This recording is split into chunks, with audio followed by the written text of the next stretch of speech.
2026 সাল 23 এবং 29 এপ্রিল ভাবার সময় এসে গেছে। এবারে একটু ভাবতে হবে, কারণ এবার যদি না ভাবেন তাহলে কিন্তু ধর্ম বিপন্ন হয়ে পড়বে। তাই ভাবতে হবে, যতই করো দুর্গা পূজা, যতই ভজ কালী, বিপদে যদি হিন্দু হিন্দুর পাশে না দাঁড়ায়, একদিন কিন্তু হিন্দু হয়ে যাবে খালি। হরি বল হরি বল। একটু ভাবতে হবে। আর মানুষের দোষ দিয়ে কি হবে? পার্টির নেতারাই ঘন ঘন দল বদল করে নিচ্ছে, আজ লাল কাল নীল কাল সাদা, যেইখানে সুবিধা পায় সেইখানে গিয়ে ঢুকে পড়ে। আরে কি দিন এলো! যার যে দল ভালো লাগে সে সেই দল করুক। কেউ তৃণমূল করবে, কেউ বিজেপি করবে, কেউ সিপিএম করবে, কেউ আইএসএফ করবে। যার যে দল ভালো লাগে করুক, কিন্তু গর্ব করে বলবে আমি হিন্দু। হ্যাঁ, কারণ জানো একটা কথা মনে রাখবেন সবসময়, রাজনৈতিক সংঘাতের মধ্যে পরিবার টেনে আনতে নেই। আপনার পরিবার থেকে আপনি চলে গেলে আপনার পরিবার নিঃস্ব হয়ে যাবে। যারা রাজনৈতিক নেতা তাদের কিচ্ছু যাবে আসবে না। এই জন্য পরিবারকে সবসময় ভালো রাখার দায়িত্ব আপনাদের। ভগবানের নামকে সঙ্গে করে ঘর থেকে বেরোবেন, ভগবানের নামকে সঙ্গে করে ঘরে ফিরে আসবেন। মনে রাখবেন, ঈশ্বর যদি চায় তাহলে কিন্তু খোঁড়াও পর্বত পেরিয়ে যেতে পারে। আর যারা হিংসা করে, যারা আপনাদেরকে কটু কথা বলে, যারা আপনাদের নামে নিন্দে করে, কোনদিনও ওদের হয়ে প্রতিশোধ নিতে যাবেন না। কেন জানেন? পচা ফল এমনিতেই ঝরে পড়ে যায়। শুধু অপেক্ষা করুন আর দেখতে থাকুন। সময় হলে তার বিচার যখন হবে, ওটা এমনি ঝরে পড়বে। হরি বল হরি বল হরি বল। এমনি ঝরে পড়বে। হ্যাঁ, কোনো কিছুর বিনিময়ে নিজের ধর্মকে জলাঞ্জলি দেবেন না। এই যে মায়েরা বসে আছেন না, মনে রাখবেন, সনাতন হিন্দু ধর্মের হিন্দু পাড়ায় গিয়ে সরল সোজা মায়েদেরকে বোকা বানিয়ে অন্য ধর্মে নিয়ে যাওয়ার জন্য একটা গভীর চক্রান্ত চলছে। দয়া করে এই ফাঁদে কেউ পা দেবেন না। যখনই বাড়িতে কেউ আসবে এইরকম পরিচয় দিয়ে, পাড়ার সকলে মিলে প্রতিবাদ করবেন এক জায়গায় দাঁড়িয়ে। হ্যাঁ, মনে রাখবেন, পৃথিবীতে সনাতন ধর্মের আগে কোনো ধর্ম ছিল না, থাকতে পারে না, আজও নেই। ছিল, আছে, থাকবে সব সময়। কোনো কিছুর বিনিময়ে নিজের ধর্মকে নষ্ট করবেন না। আস্তে, একটা ধর্মে চার ভাই, দারা, সুজা, মুরাদ, ঔরঙ্গজেব, চার ভাই। ঔরঙ্গজেব দিল্লির সিংহাসনে বসার জন্য তিন ভাইকে হত্যা করে, তিন ভাইয়ের গলা কেটে রক্ত দিয়ে ভাত মেখে সেই ভাত বুড়ো বাবা শাহজাহানের কাছে নিয়ে গিয়ে বলছে খাও, এটাও ধর্ম। সনাতন ধর্মেও চার ভাই, রাম, লক্ষ্মণ, ভরত, শত্রুঘ্ন। রাম বনে যাচ্ছে, ভরত সিংহাসনে বসছে না, রামের পাদুকা মাথায় দিয়ে 14 বছর রাজ্য পরিচালনা করছে। এটাই সনাতন ধর্ম। এটাই ধর্ম। কোন কিছুর বিনিময়ে নিজের ধর্মকে পরিবর্তন করবে না। তুমি ধর্মকে রক্ষা করলে ধর্মও তোমাকে রক্ষা করবে। মনে রাখবে, অনেকে আবার দেখি হরিনাম গাইতে গিয়ে বলে, এত যে বিভেদ করো, রক্ত তো সবারই লাল। সবার রক্ত লাল, তাহলে কুত্তার রক্ত আর সিংহের রক্ত এক হয়ে গেল? ও তো লাল। কুত্তা সিংহ কোনদিন হবে না। এটা বলে এক নয়, রক্তের তফাৎ আছে। রক্তের রং লাল হলে কি হবে? রক্তের গুণের তফাৎ আছে। একটা সনাতনীর রক্ত, একটা বিধর্মীর রক্ত কোনদিনের জন্য এক হতে পারে না। মনে রাখবেন, রক্তের তফাৎ কি জানেন? তফাৎ এটাই, আজকে যদি আপনি মক্কা মদিনায় হজ করতে যান, আপনাকে মুসলমান হতেই হবে, তাহলে মক্কায় উঠতে পারবেন না। আপনি যদি যীশু খ্রিস্টের জন্মস্থানে যান, আপনাকে খ্রিস্টান হতেই হবে, তাহলে উঠতে পারবেন না।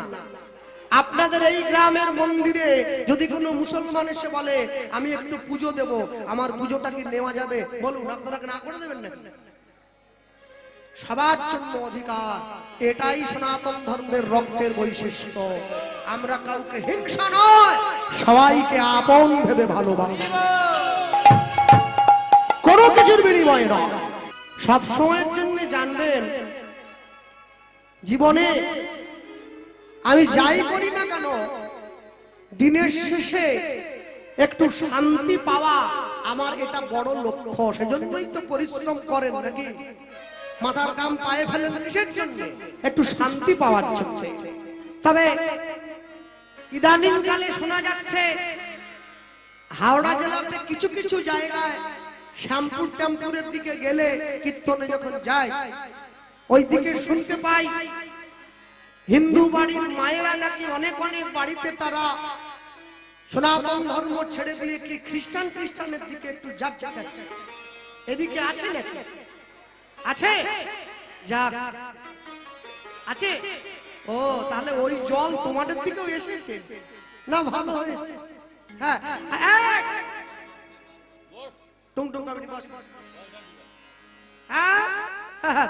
আচ্ছা, নিজের বাপকে বাপ বলা ছেড়ে দিয়ে পরের বাপকে বাপ বলতে কি এত ভালো লাগছে? আমি বুঝে পাইনি কিছু। 33 কোটি দেব দেবী আছে আমাদের, তারপরেও যিশু মূর্তি নিয়ে খাঁচাখাঁচি করতেছ কিসের জন্য? কি কম পড়ে যাচ্ছে নাকি? হ্যাঁ, কি জন্য করবে? কেন ভাববে তোমাদের রাম আছে? না, রাম বলা যাবে না। এ রাম মানে সে রাম নয়, এ মানে দশরথের ছেলে রামের কথা বলছি। রাম আছে, কৃষ্ণ আছে, কালী আছে, দুর্গা আছে, শিব আছে, শীতলা, মনসা, পঞ্চানন, কার্তিক, গণেশ, লক্ষ্মী, সরস্বতী, এত এত থাকতে তোমরা লাস্টে না, মানে কি ব্যাপারটা? কি জন্য যাচ্ছ? নিজের ধর্মে মরণ ভালো, অপরের ধর্ম নকল করা মোটেই ভালো কাজ নয়, মোটেই ভালো নয়।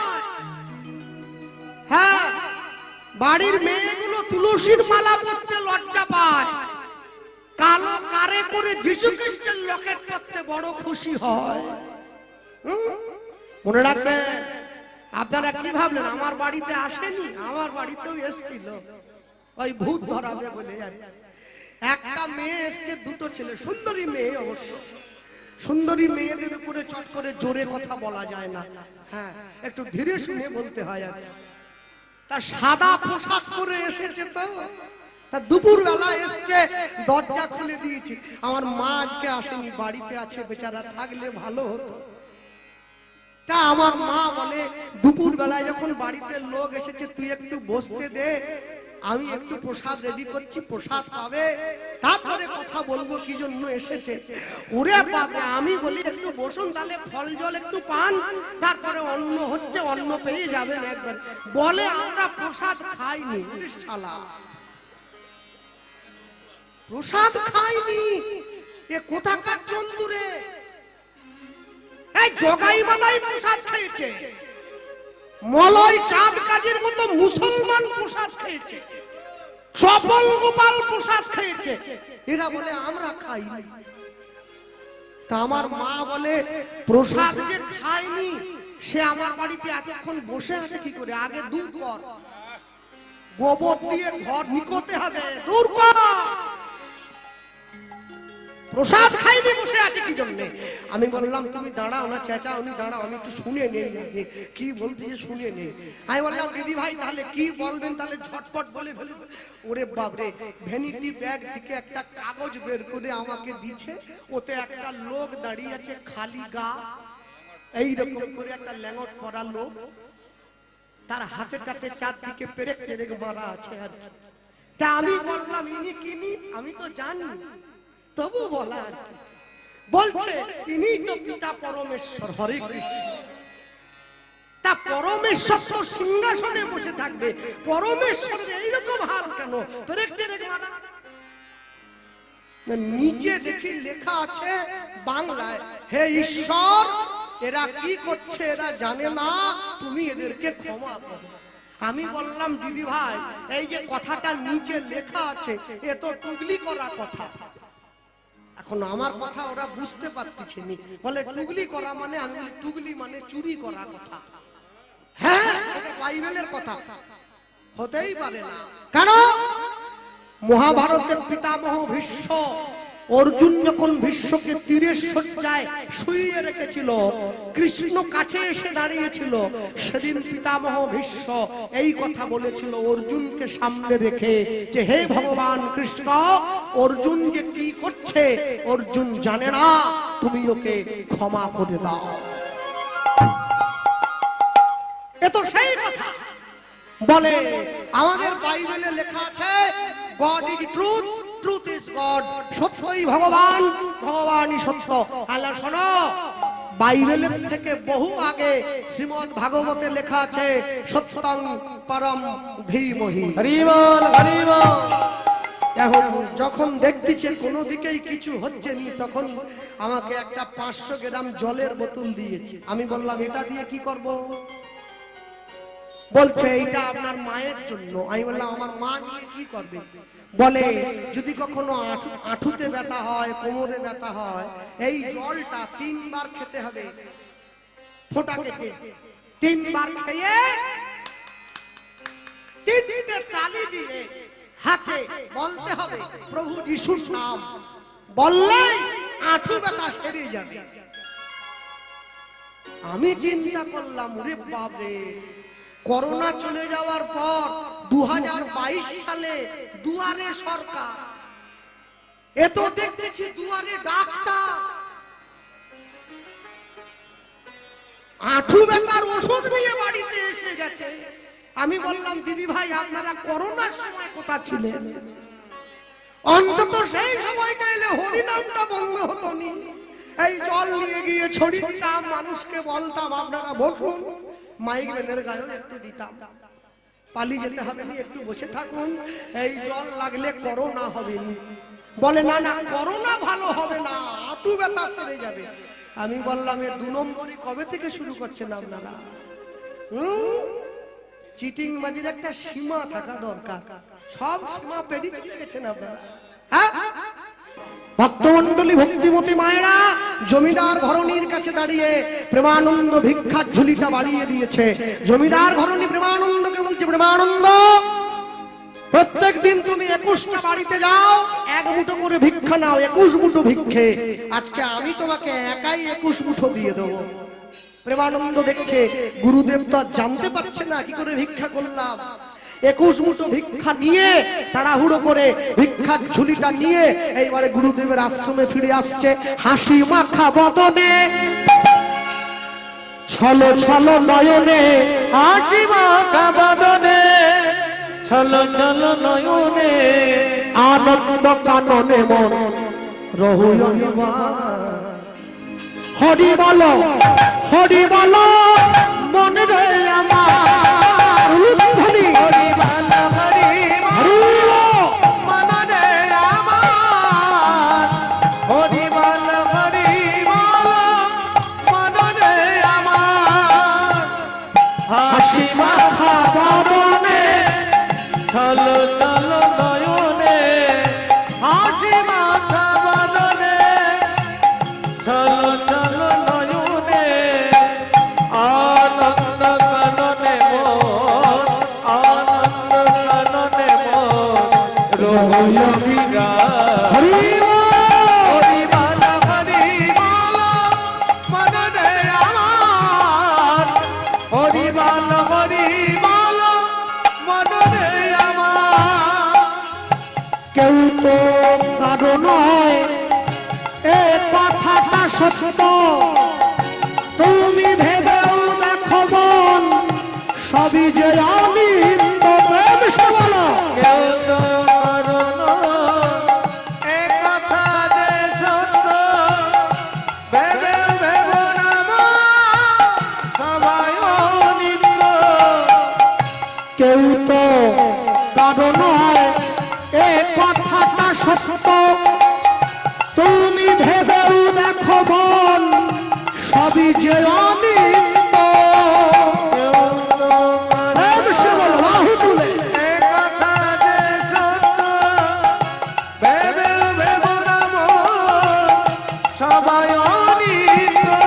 ওগো ওই দেখো শ্মশানে কি বা রাত্রি দিনে তুমি ওই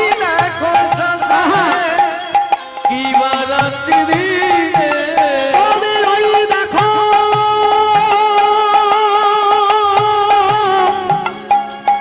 ওই দেখো ওই দেখো ওই দেখো শ্মশানে কি বা রাত্রি দিনে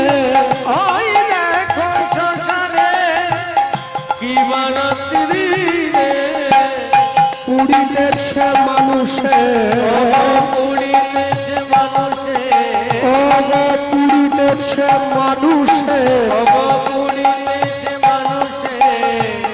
যত অহংকার হরি বল মনরে আমার হরি বল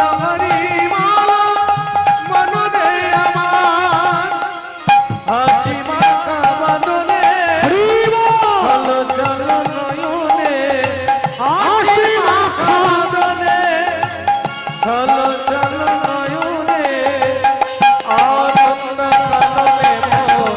আনন্দ কাননে মন রহুয়া বিরাম হরি বল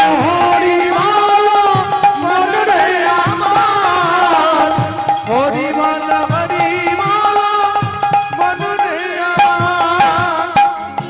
এই গতি নাই এই হরি নাম ছাড়া কণ্ঠ ভরিয়া গাও হয়ে আত্মহারা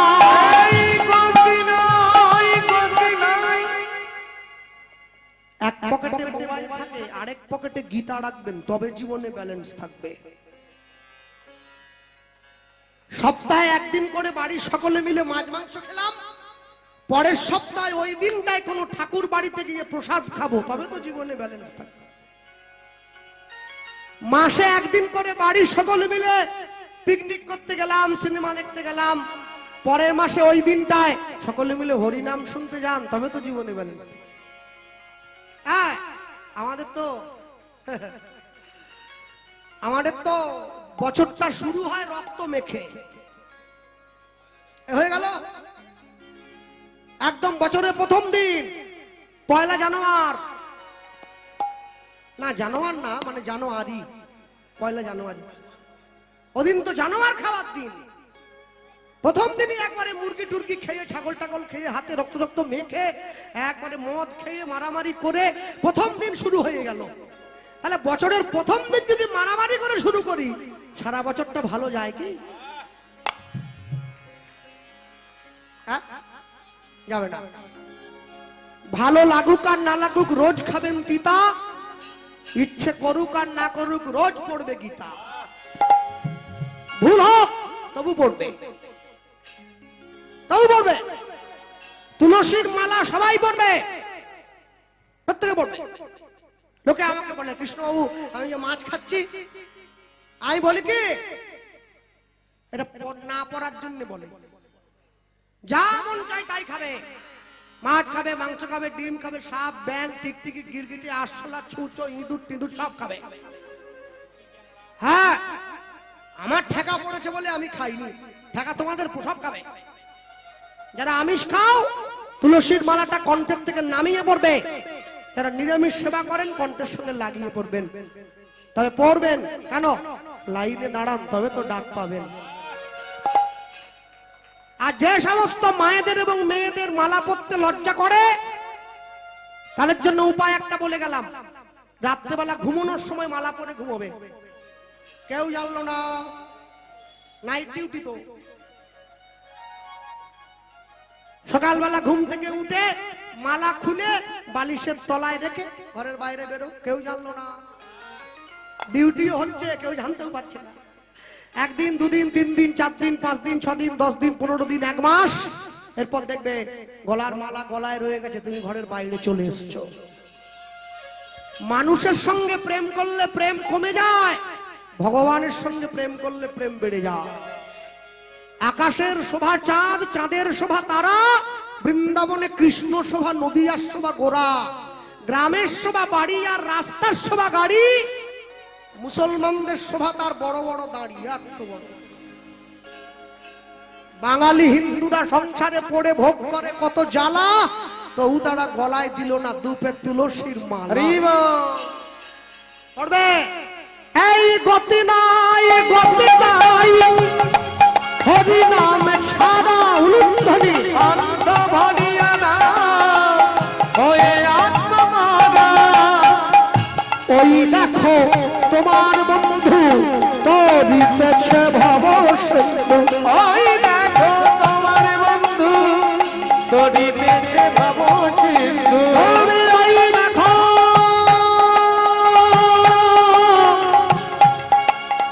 তোমার বন্ধু তরিতেছে ভব সিন্ধু। ওই দেখো তোমার বন্ধু তরিতেছে ভব সিন্ধু। হাত ধরে তোমায় সে হাত ধরে বাহু তুলে হাত ধরে তোমায় সে করে দেবে পার। হরি বল হরি মনরে আমার। হরি বল হরি মালা মনরে আমার। হাসি মাতা বদনে চলো চলো নয়নে। হাসি মাতা বদনে চলো চলো নয়নে। আনন্দ কলনে মোর আনন্দ কলনে মোর রহুলরি রাম। হরি বল মনরে আমার। হরি বল মনরে আমার। ওগো হরি বল মনরে আমার। নিতাই গৌর প্রেমানন্দে। নিতাই গৌর হরি বল। নিতাই গৌর। হরি হরি বল। এখন গুরুদেবের আশ্রমে প্রেমানন্দ এসে গুরুদেবের হাতে ভিক্ষার ঝুলিটা ধরিয়ে দিয়েছে। গুরুদেব প্রেমানন্দকে বলছে, প্রেমানন্দ তাহলে ভিক্ষা, হ্যাঁ গুরুদেব এই যে ধরো, এত কষ্ট করে ভিক্ষা করে আনলাম। যেই গুরুদেবের হাতে প্রেমানন্দ ভিক্ষার ঝুলিটা দিয়েছে, অমনি গুরুদেব হাতে নিয়ে বলছে, প্রেমানন্দ ভিক্ষার ঝুলিটা এত ভারী হলো কি করে বলতো বাবা? গুরুদেব বৃষ্টি হচ্ছিল তো, বৃষ্টির জল পড়ে একটু ভারী হয়ে গেছে আর কি। কই দেখি তো। ভিক্ষার ঝুলির মধ্যে হাতটা নিয়ে গিয়ে গুরুদেব এক মুঠো চাল বের করে এইবারে এনে দেখছে, একই রে দেবানন্দ, এত ভালো ভালো সরু সরু চাল ডালের দানাগুলো কে ভিক্ষা দিল রে? ভিক্ষায় তো মানুষে খারাপ খারাপ জিনিসগুলো দেয়। গুরুদেব যাদের বাড়িতে আজকে ভিক্ষা করতে গিয়েছিলাম না, তারা সকলেই জমিদার। এই জন্য জমিদার যারা হয় ওরা কখনো খারাপ জিনিস খায় কি? ওরা ভালো খায়, ভালো দেয়। ভিক্ষার ঝুলিটা গুরুদেবের হাতে ধরিয়ে দিয়ে প্রেমানন্দ চলে গিয়েছে গঙ্গা স্নান করতে। আর গুরুদেব সুন্দর করে ধুয়ে পরিষ্কার করে রান্না করে ভগবানের মন্দিরে রোজগার মতো আজও পাঠিয়ে দিয়েছে। সুন্দর করে ভগবানের মন্দিরে পাঠিয়ে দিয়ে ভগবানের মন্দিরের দরজাটা বাইরে থেকে বন্ধ করে দিয়েছে। দিয়ে দরজার বাইরে দাঁড়িয়ে আপন মনে হরিনাম গাইছে। ভগবান রোজগার মতো আজও সেবা গ্রহণ করবে, গুরুদেবের মনে তো আশা। দরজার বাইরে দাঁড়িয়ে সেবা গ্রহণ, ভগবানকে সেবা দিয়ে মন্দিরের দরজাটা বন্ধ করে দরজার বাইরে দাঁড়িয়ে তুমি ফোটাও বলে মোরা ফুটি দয়াল, তুমি ঝরাও বলে ঝুরি, তুমি ফোটাও বলে হৃদয় গৌর হরি হরি মোরা ফুটি গো দয়া।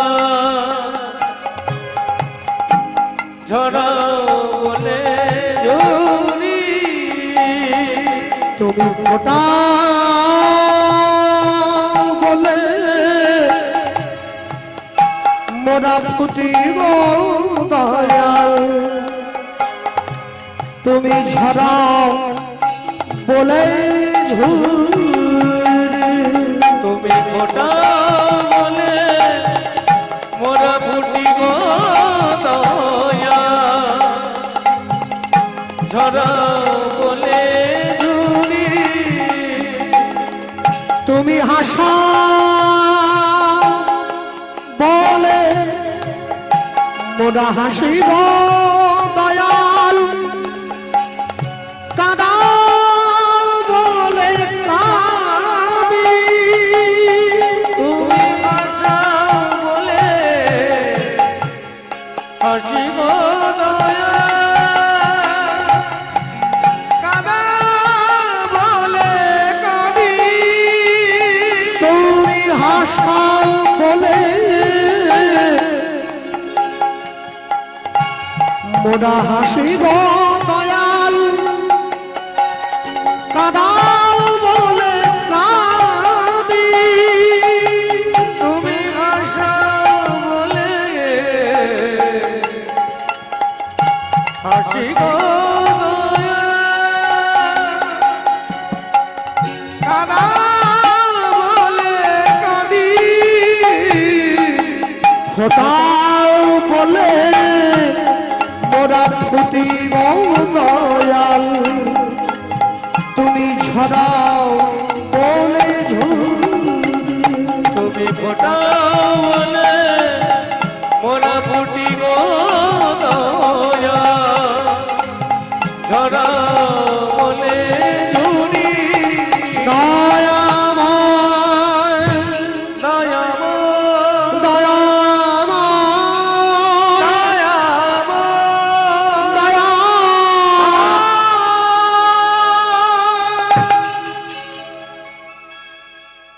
রামানন্দ সাই ভগবানের মন্দিরে ভগবানকে প্রণাম করে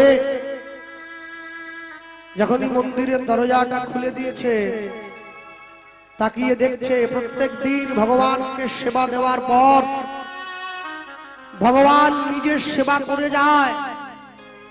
আজকে যেমন দিয়েছিলাম তেমনি পড়ে আছে, ভগবান সেবা করে নাই। রামানন্দ স্বামী ডাক দিল, প্রেমানন্দ, ডাক দিয়েছে।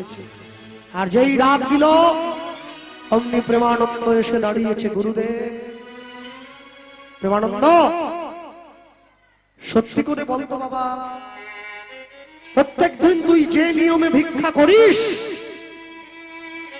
আজও তুই সেই নিয়মে ভিক্ষা করেছিস তো? গুরুদেবের সন্দেহ হচ্ছে। প্রেমানন্দ বারংবার একই মিথ্যে কথা গুরুদেবকে বলে যাচ্ছে, আমি প্রতিদিন যে নিয়মে ভিক্ষা করি আজও আমি সেই নিয়মে ভিক্ষা করেছি।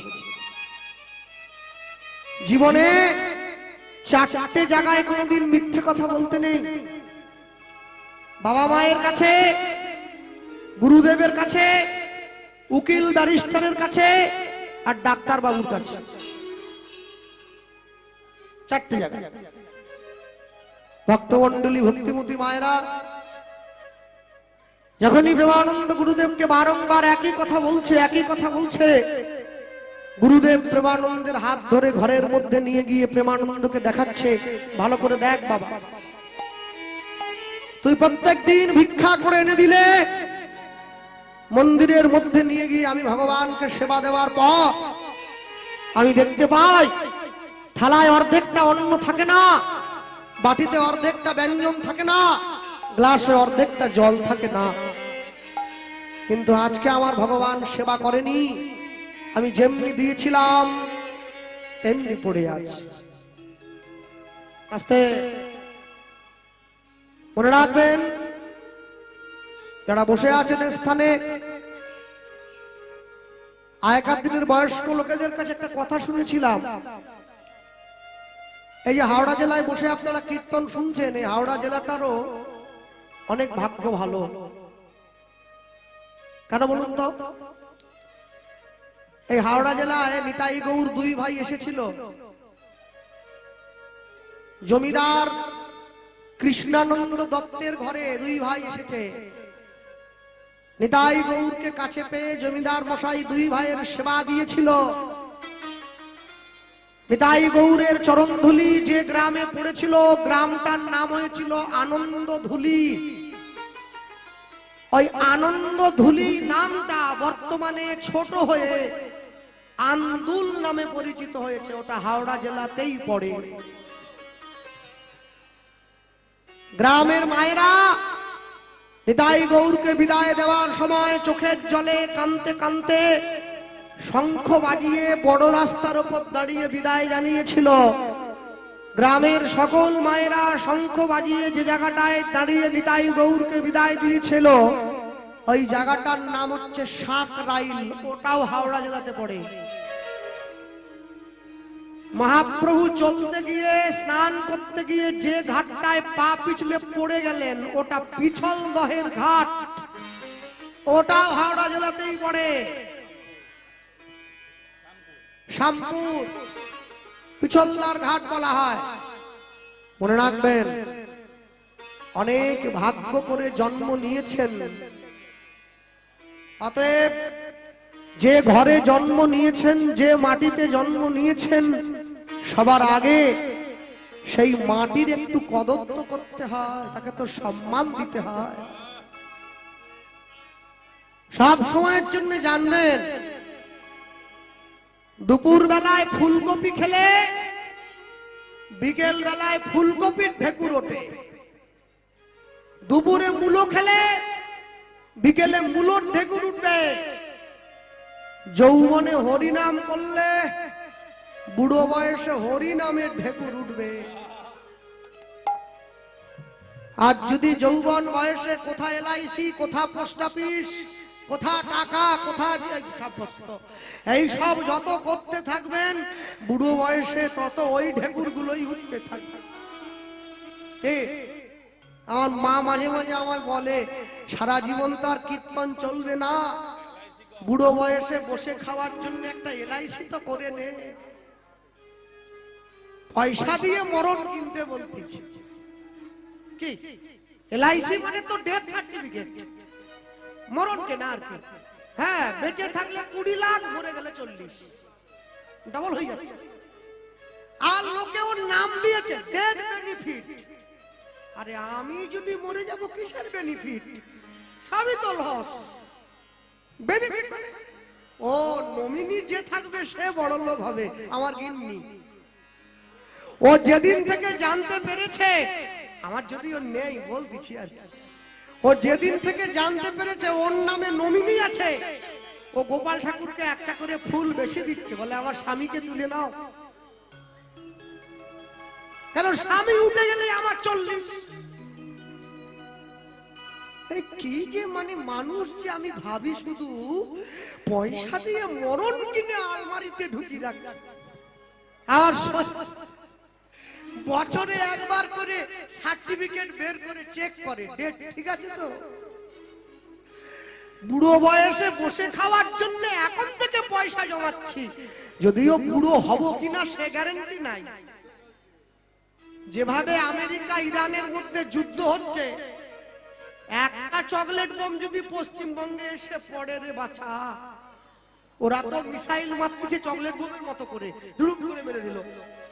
একটা যদি পশ্চিম বাংলায় এসে পড়ে, আমার মাকে আমি মাঝে মাঝে বলি, তুমি যে টাকা রাখবে বলে চিন্তা ভাবনা করছো, একটা ফটকা যদি পশ্চিমবঙ্গে পড়ে না, অফিসই উড়ে যাবে। কিসের টাকা? অফিসই থাকবে না। যার কাছে বই করছো সেই তো মরে যাবে, কে দেবে টাকা? বলে তাহলে কি করবো নি? আমি কিছু দরকার নেই, এই আছো ভালো আছো। হ্যাঁ, মনে রাখবেন, জীবনে সব সময়ের জন্য মাঝে মাঝে মনে হয় দেশের উন্নতিতে একটু হাত লাগাতে পারলে ভালো লাগতো, সকলের সঙ্গে গলা মিলিয়ে। ব্যাংকে গিয়ে দেখবেন, যারা নিত্য নিত্য ব্যাংকে যান, 5 লাখ টাকার চেক লেখার জন্য ব্যাংক একটা কলম রেখেছে, 2 টাকার কলম আছে না, ওটা দড়ি দিয়ে বাঁধা। টানলে আসে না। আমি ম্যানেজারকে বলছিলাম, স্যার এ কলম বাঁধা কেন? বলে খুলে রাখলে লোক পকেটে করে নিয়ে চলে যাবে বাড়ি। একটা 2 টাকার কলমের লোভ সামলাতে পাচ্ছি না, আমরা নাকি দেশের উন্নতি করব। এ তবু ভালো ছিল। কদিন আগে আমি আসামে গিয়েছিলাম হরিনাম গাইতে, ট্রেনে উঠে দেখি বাথরুমের যে মগটা আছে ও তো শিকল দেওয়া। ওই দেখো, হ্যাঁ, আর দলের লোক বলে ও মগ লোক ব্যাগে করে নিয়ে পালিয়ে যাবে বাড়ি। একটা বাথরুমের মগের লোক আমাদের সামাল দিতে, এ তো তবু ভালো। হরিনাম শুনতে যে জুতো নিয়ে পালাচ্ছে। যাবে তো যাবে, আমারটাই পরে পালিয়ে যাচ্ছে। আমি হে গরিব কীর্তনিয়ার জুতোটা ভগবান তুমি নিয়ে কে পরে পালালো বাবা? কমিটি বলে আপনাকে জুতো কিনে পরিয়ে বাড়ি পাঠাবো। নানা দাদা থাকুক, আমি খালি পায়েই চলে যাব। শুধু যাওয়ার সময় আপনাদের মন্দিরে একটু ভগবানকে নালিশ করে দিয়ে যাব যে তুমি কেমন ঠাকুর হে। মন্দিরে উঠে তো আমার মুখ শুকনো হয়ে গেছে। কেন বলো মা জান? যাকে নালিশ করতে গেছি তার তো নিজের পায়ে জুতা নাই, তারটাই পরে বাড়ি গেছে। হ্যাঁ, সব সময়ের জন্য জানবেন, নিজেকে উন্নত করতে গেলে কেউ সাহায্য করে না, ওটা নিজেকেই করতে হয়। আচ্ছা না, ওই যে ভালোবেসে সুখী হতে বলো কে না চায়। রাধা সুখী হয়েছিল পেয়ে শ্যামরায়। ওগো ভালোবেসে সুখী হতে বলো কে না চায়। ওগো রাধা সুখী হয়েছিল পেয়ে শ্যামরায়। আমিও রাধার মতো ভালোই বেশে যাব, হয় কিছু পাবো নয় সবই হারাবো। এই চেয়ে থাকা প্রাণে সহে না, সবাই তো সুখী হতে চায়। কেউ সুখী হয়, কেউ হয় না। জানি না বলে যা লোকে সত্যি কি না। ওগো কপালে সবার নাকি সুখ হয় না, সবাই তো সুখী হতে চায়। এ ছিল গান। এখন যে কি গান বেরিয়েছে, ও বাবা! বারান্দায় রোদ্দুর, আমি আরামে দাঁড়াই বসে, দুপানা চাই রে। কি গান রে বাবা, প্রাণ বেরিয়ে যাচ্ছে একবারে গান শুনে। হ্যাঁ, মাঝে একটা কি ছি ননি ছি নাকি একটা বেরিয়ে। হ্যাঁ, গান ছোটকালে শুনেছিলাম। ওহ, 3টি মন্ত্র নিয়ে যাদের জীবন, সত্যম শিবম সুন্দরম। দুঃখের পৃথিবীটা তাদের কাছে এক আনন্দ আশ্রম, এক আনন্দ আশ্রম, এক আনন্দ আশ্রম। এই ছিল গান, একে গান বলা হতো। ভক্তমন্ডলী ভক্তিমতী মায়েরা প্রেমানন্দ গুরুদেবের চরণটা জড়িয়ে ধরে স্বীকার করছে, গুরুদেব প্রত্যেক দিনের মতো আজকে আমি ভিক্ষা করিনি, আজ আমি একটা বাড়ির থেকেই ভিক্ষা করলাম। ওগো ঝড়ে বৃষ্টি বজ্রপাত,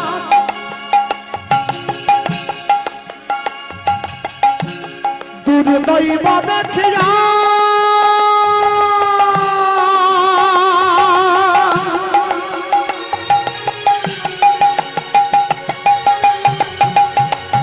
কেমনে পাইব ভিক্ষা। শুধু কাঁদে মোর হিয়া ঝড়ে বৃষ্টি নিতাই গৌর হরি হরি বল।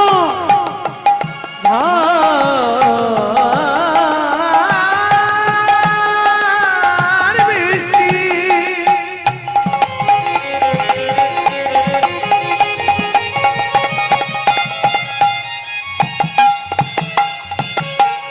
অবদূর বৈদ দেখিয়া দেখিয়া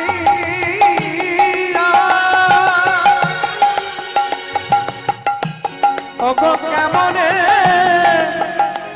পাইবা ভিক্ষা কাঁদে মোর ভিক্ষা ওগো কেমনে পাইব ভিক্ষা কাঁদে মোর হিয়া ওগো কেমনে পাইব ভিক্ষা কাঁদে মোর ভিক্ষা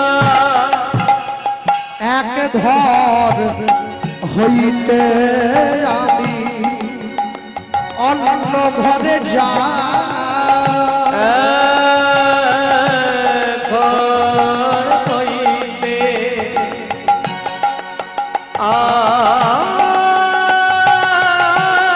আমি অন্য ঘরে যাই ওগো কেহ না দিল যে ভিক্ষা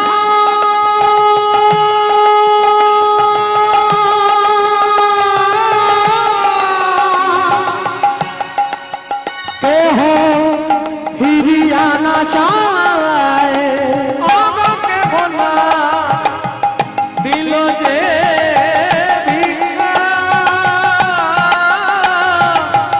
কেউ ফিরিয়া না যায় জমিদার ধরণী আমার করুণা করিয়া করুণা করিয়া 21 মুষ্টি চাল দিল চাল দিল ঝুলিতে ভরিয়া ঝুলিতে ভরিয়া ঝুলিতে ভরিয়া ঝুলিতে ভরিয়া সে এই কথা স্বীকার করলো। এত বড় মিথ্যেটা আমার কাছে লুকিয়ে গেলি, এত করে ভালোবাসার পরেও তুই লুকিয়ে গেলি। শোন, আমি তোকে অভিশাপ দিলাম, এই এই ঘোর অপরাধে নিচ কুলে যাইবা, নিজ ভুলে যাইবা আজ হতে কৃষ্ণ সেবায় বঞ্চিত হইবা, বঞ্চিত হইবা আজ হতে কৃষ্ণ সেবায়